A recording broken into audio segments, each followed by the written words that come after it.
We are continuing our coverage of the death of Pope Francis. The pontiff made his last public appearance actually just yesterday on Easter Sunday. The Catholic Church is now in a 9-day period of mourning. We welcome Father Paul Seil, the Buffalo Fire Chaplain, to talk about the Pope's legacy.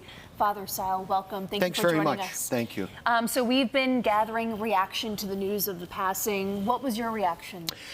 Well, I was really stunned, kind of. I mean, he is quite elderly, and he had been sick, and I think had this had happened maybe a month ago, it wouldn't have been quite so surprising.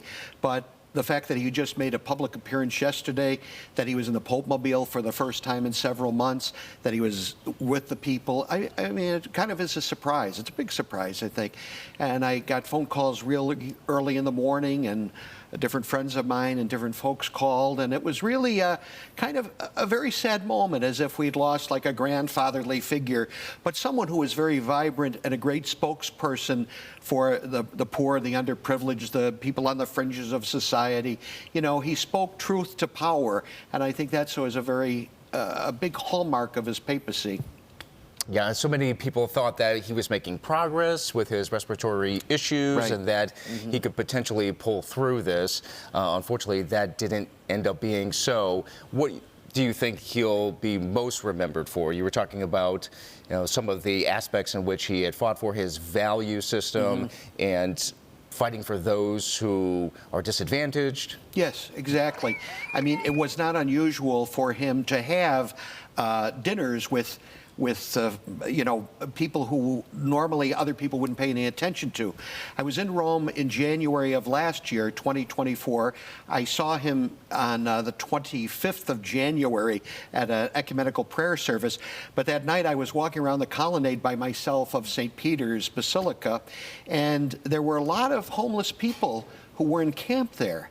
And, you know, many times we wanted to shoo them away.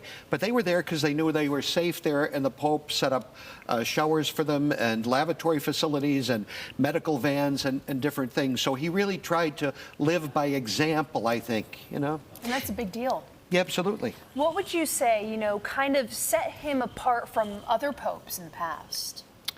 Well, he wasn't set apart by doctrine. There were very small changes, if any, he made in the solid bedrock doctrine. But the thing was, he was very, very pastoral.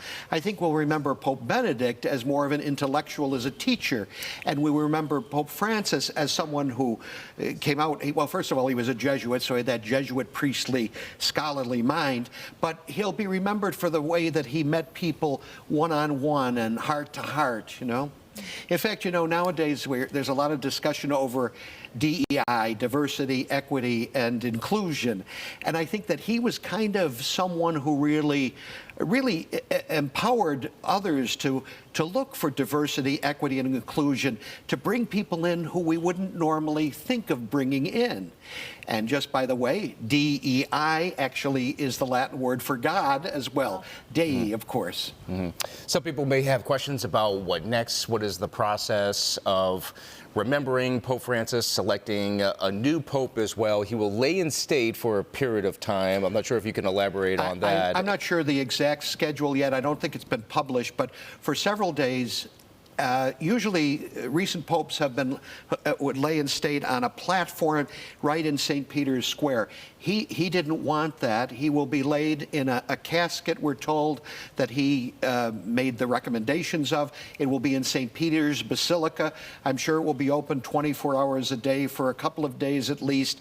And then there will be the public funeral with all kinds of people from around the world coming to remember him, and not only to pay tribute and to honor him, but to show respect for what he stood for in many ways, too.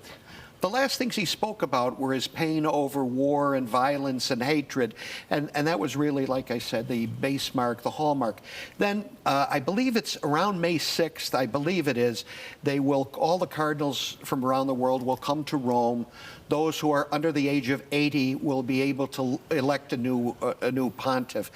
The numbers of how many will be electors has different news sources, 120, 140, 150, but it'll be about that many out of 200 and some cardinals who are cardinals, but not of the age where they could be elected or elect the new pope.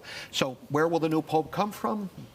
North America, South love to America, see. Africa. We'll have to the wait and East, see, the Orient. right? Yeah, Yeah. absolutely. But he was a wonderful man, a great inspiration to people like me as a priest and to the wider community of the world as well. All right. Well said. Very good. Father Paul Seil, thank you so much for taking the time to join us this afternoon. Thank you. I appreciate Thank it. you.